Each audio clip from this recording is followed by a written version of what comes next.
All right everyone, welcome to new video. तो ये video होगी आज फाइनेंशियल रेशूज़ के ऊपर कि कैसे हम फाइनेंशियल रेशूज़ को बना सकते हैं और उसे रिप्रेजेंट कर सकते हैं, वो भी मॉडलिंग में।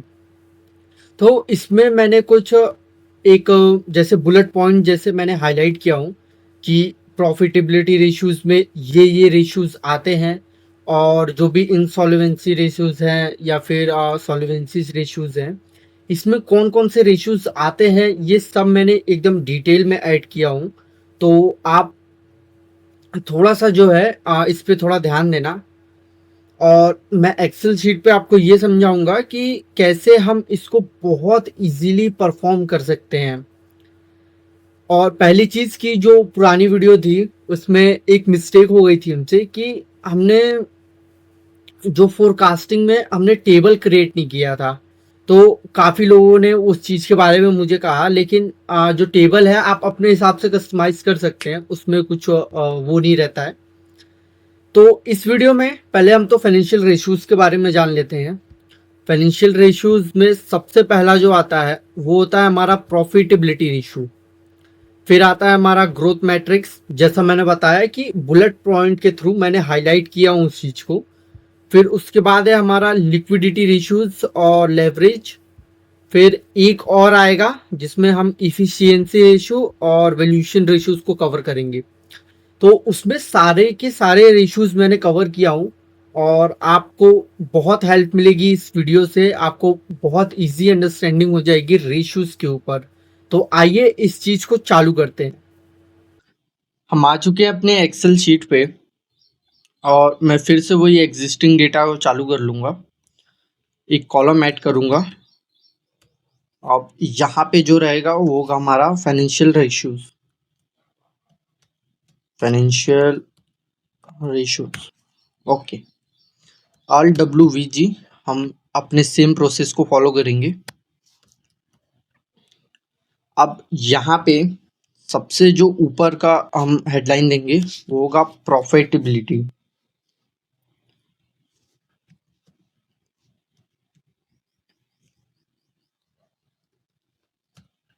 प्रॉफिटेबिलिटी, वन सेकेंड, इसको रेशो भी लिख दो आगे, तभी वो ठीक रहेगा। रेशो। अब यहाँ से हम ईयर ले लेंगे डेटा शीट से।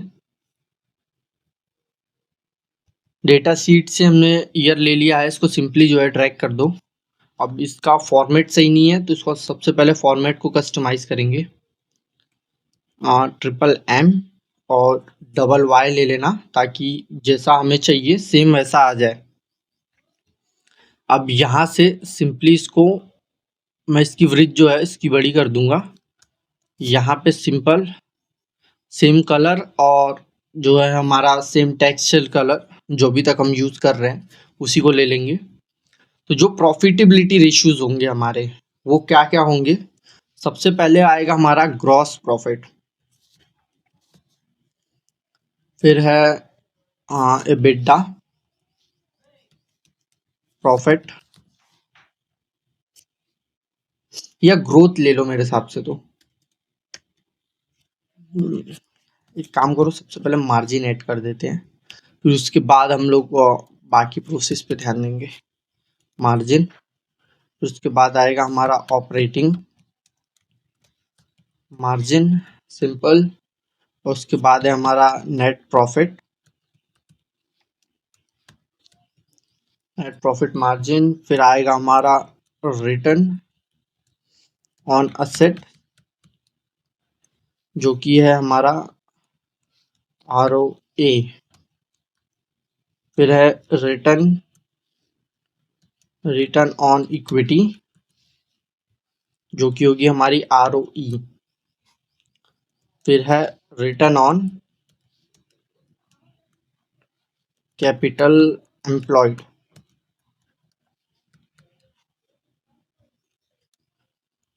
ROC। Okay, all right. तो हमारे पास में भी मैंने प्रॉफिटेबिलिटी रेशियोज में इतना ऐड कर दिया हूँ। अब सारे एक साथ तो नहीं लगते हैं, लेकिन आप एक बार के लिए समझ लो, ताकि दोबारा आप कभी भी किसी भी डेटा वर्क करोगे ताकि सब समझ में आ जाएगा उस समय तक। अब ग्रॉस प्रॉफिट जो मार्जिन है, मैं फाइनेंशियल स्टेटमेंट में आ जाऊंगा। अब ग्रॉस प्रॉफिट मार्जिन मेरा ये है, यहाँ पे मैं सिंपली पहले भी निकाल चुका हूँ, इसीलिए प्रॉब्लम नहीं है। और उसके बाद EBITDA में भी हम सेम करेंगे। पहले शीट को मैं इधर ले आता हूँ फाइनेंशियल स्टेटमेंट के पास में। ऑपरेटिंग मार्जिन मेरा EBIT मार्जिन होगा। उसका नेट प्रॉफिट मार्जिन ये रहा। अब रिटर्न ऑन एसेट निकालते हैं। जो हमारा नेट प्रॉफिट है, इसको मैं डिवाइड कर दूंगा अपने एसेट से। तो मेरा एसेट जो है ये है टोटल एसेट, और मैं सिंपली जो है इसको ओके कर दूंगा। फिर रिटर्न ऑन इक्विटी को फाइंड आउट करने के लिए जो मेरा नेट प्रॉफिट है, इसको मैं डिवाइड करूंगा इसकी इक्विटी से। 1 सेकंड में इसको थोड़ा बड़ा कर देता हूँ ताकि विजुअल हो। उसके बाद में इक्विटी फाइंड आउट कर रहे हैं। ये जो दो चीज़ें हम सम ऐड करेंगे सबसे पहले, इक्विटी कैपिटल और रिजर्व, ये दो चीज़ों को सम करते हुए हम ले लेंगे। अब रिटर्न ऑन कैपिटल एम्प्लॉयड, यानी जो हमारा EBIT है, EBIT को डिवाइड करेंगे और सम ले लेंगे अपने इक्विटी कैपिटल और रिजर्व का, और उसके बाद एक कॉमा देना और टोटल बोरोइंग का भी, और इसको एंटर हिट कर देना। ये हमारे पास में आ गया। और सिंपली इसको ऑल्ट HP यानी परसेंटेज में कन्वर्ट और 2 डेसिमल फैक्टर ऐड कर देना, और इसको सिंपली जो है आखिर तक के हम ट्रैक कर देंगे। तो ये हमारे पास में प्रॉफिटेबिलिटी रेशियोज आ गए सारे। उसके बाद आएगा हमारे पास में वो होगा ग्रोथ मैट्रिक्स।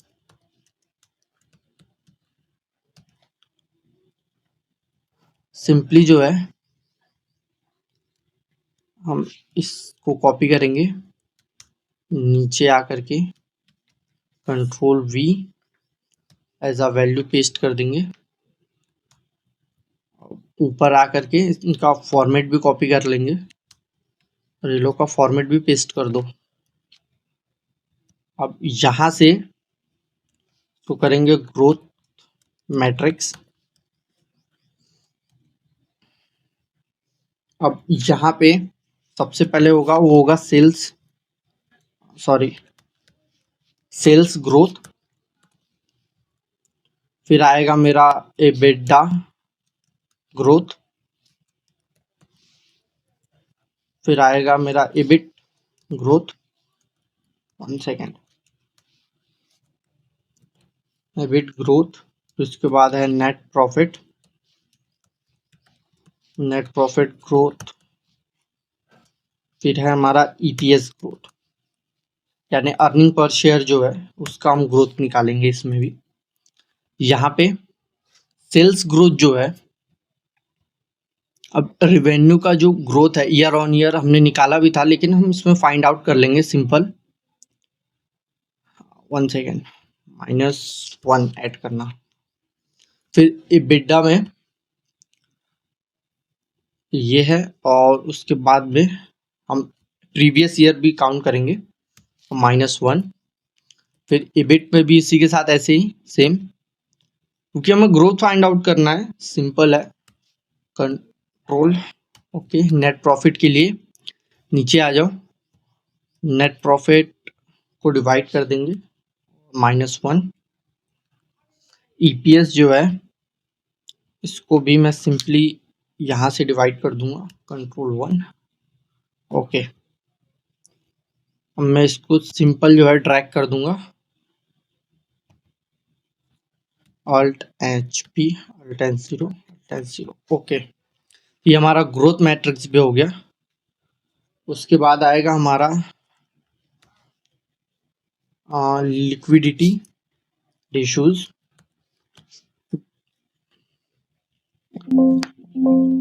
1 सेकेंड यार,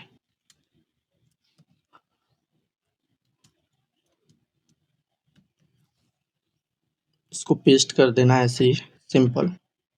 और यहाँ जो ग्रोथ है इसको हम कर देंगे लिक्विडिटीज में, लिक्विडिटी रेशियो अब यहाँ पे एक कॉलम नीचे लिक्विडिटी रेशियोज हमारे पास में जो है, यानी जो हमारे शॉर्ट टर्म्स है, उसको सिंपली हम फाइंड आउट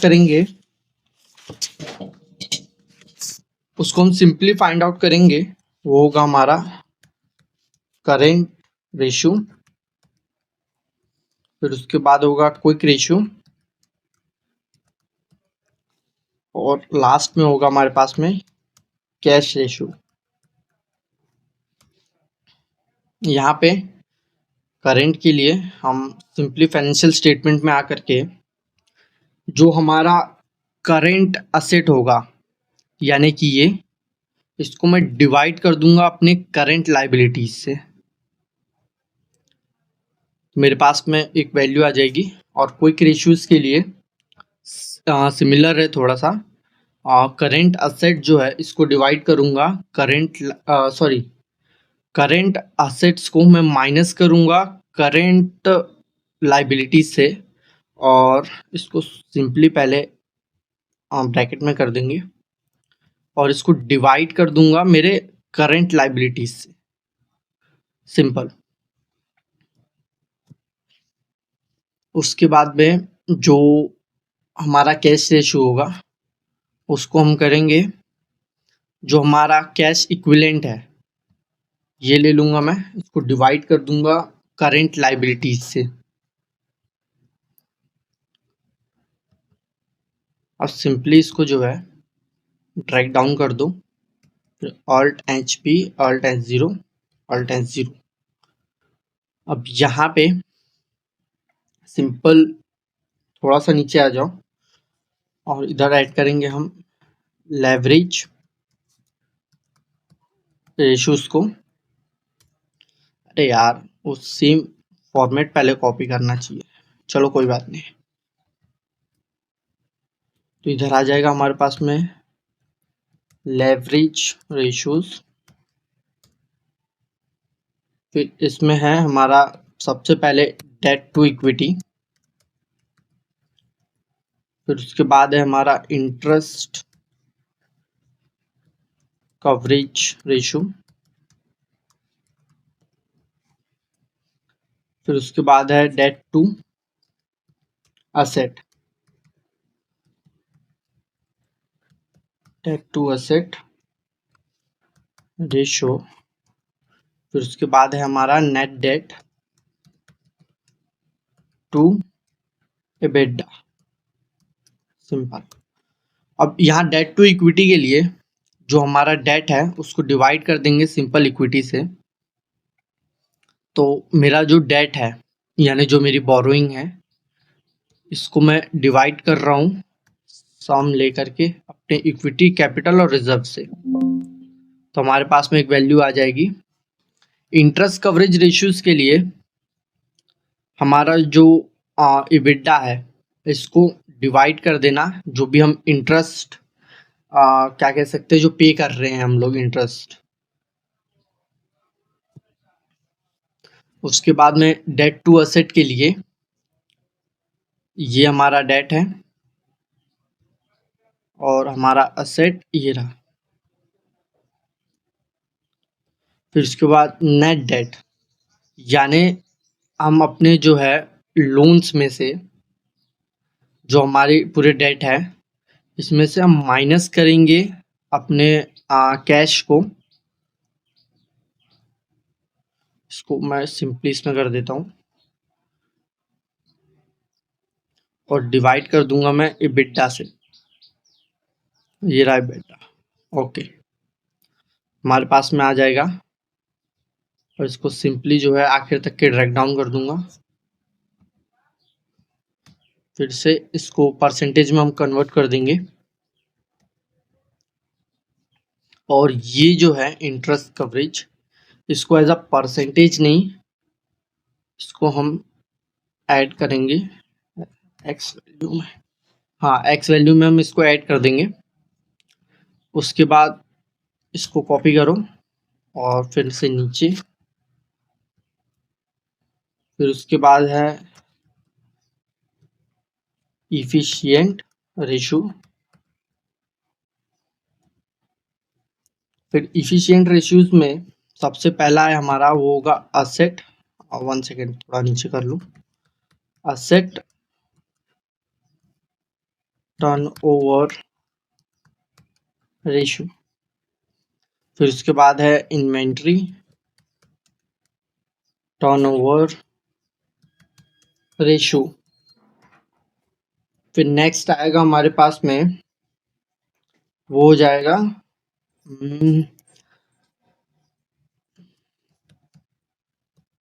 क्रेडिटर्स, या एक काम करो, क्रेडिटर्स ना लिखते हुए पेबल्स कर देते हैं, ट्रेड नहीं, pebbles turnover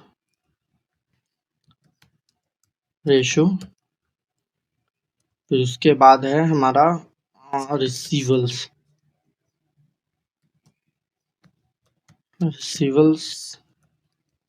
turnover ratio. Okay, asset को टर्नओवर से देखने के लिए सबसे पहले जो हमारा टर्नओवर है, यानी जो रिवेन्यू है हमारा, उसको डिवाइड कर देंगे असेट से। ये रहा हमारा टोटल असेट, मैंने डिवाइड कर दिया। अब सिंपली इन्वेंट्री के साथ भी हम ऐसे ही करेंगे। ये ले लिया मैंने रिवेन्यू। उसके बाद इन्वेंट्री कहाँ है हमारी, ये रही, जो करेंट असेट के कॉलम में है इन्वेंट्री। फिर उसके बाद पेबल्स हमारे, तो सिंपल जो टर्नओवर है वो, और हमारे जो पेबल्स है, ट्रेड पेबल्स, ये रहे। उसके बाद ट्रेड रिसीवल्स हमारे, ये। उसके बाद जो रिसीवल्स है हमारे, इसमें मेंशन नहीं है, लेकिन हम एज अ टोटल एसेट हम इसको कंसीडर करेंगे।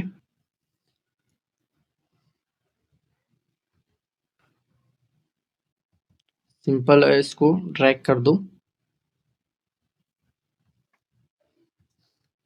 Copy, Ctrl+V+T, format paste. ये हो गया हमारा एफिशिएंसी भी खत्म। और जो सबसे आखिर में होता है वो होता है वैल्यूएशन रेशियो। वैल्यूएशन, 1 सेकेंड यार, हमें दोबारा ही ऐड करना पड़ जाएगा नहीं तो। यहाँ पे फिर ये हमारा वैल्यूएशन रेशियो। वैल्यूएशन रेशियो में सबसे पहले वो होगा पी, इसको डायरेक्ट पूरा लिखो, प्राइस टू अर्निंग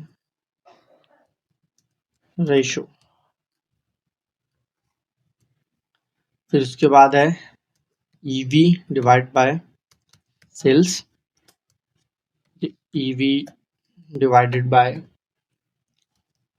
बेटा, ईवी डिवाइडेड बाय, या हो गया, ये दो को आप कंसीडर करो, उतना नहीं ऐड करना पड़ता है। और उसके बाद में हमारे पास में होगा डिविडेंड। और डिविडेंड यील्ड ऐड कर देंगे हम लोग।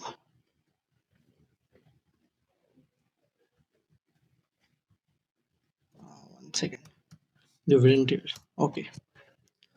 जो हमारा प्राइस टू अर्निंग होगा, वो प्राइस में पहले आ जाता हूँ, ये रहा मेरा, इधर से आ जाऊंगा। फिर जो हमारी उस सेम ईयर में प्राइस रही है, यानी ये, इसको मैं डिवाइड कर दूंगा अपने, क्या नाम है, प्राइस को अर्निंग से। इसकी फाइनेंशियल स्टेटमेंट में आकर के हमने अर्निंग फाइंड आउट किया था, अर्निंग पर शेयर, इसको मैं डिवाइड कर दूंगा सिंपल, और इसको ड्रैग कर दो।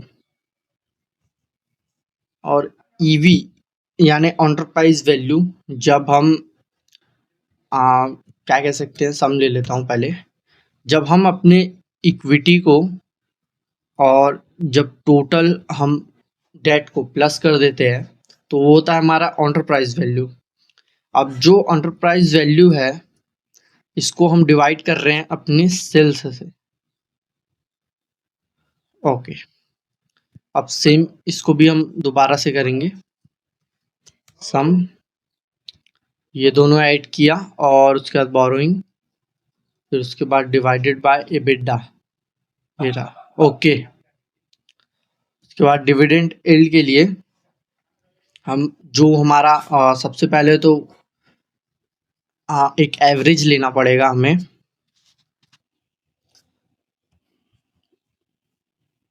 ये रहा हमारा डिविडेंड। डिविडेंड जो पर शेयर है, यानी एक शेयर पे कितना कंपनी ने डिविडेंड दी है, इसको हम डिवाइड करेंगे अपने शेयर प्राइस से। तो ये रहा डेटा शीट और ये रहा शेयर प्राइस, और सिंपल जो है इसको ड्रैग कर देना आखिर तक, फिर alt H P, alt H 0 और उसके बाद ऑल्ट एच 0। जो ये अर्निंग है, प्राइस टू अर्निंग, इसको हम सिंपल जो है नंबरिक कस्टम सेकेंड वन और यहाँ पे एक्स लगा देना, एक हो गया। तो ये रहे हमारे फाइनेंशियल रेशियोज सारे, और इसमें अभी अगर और ऐड करना होगा तो मैं ज़रूर आपको इसमें और ऐड करके बताऊंगा, लेकिन ये इतने जो हैं बेसिक हैं। आप इतना अगर समझ जाओ तो आपके लिए जो बेसिक है वो क्लियर हो जाएगा। एडवांसमेंट के लिए हम धीरे धीरे जाएंगे। आपको कैसी लगी ये वीडियो ज़रूर बताएं।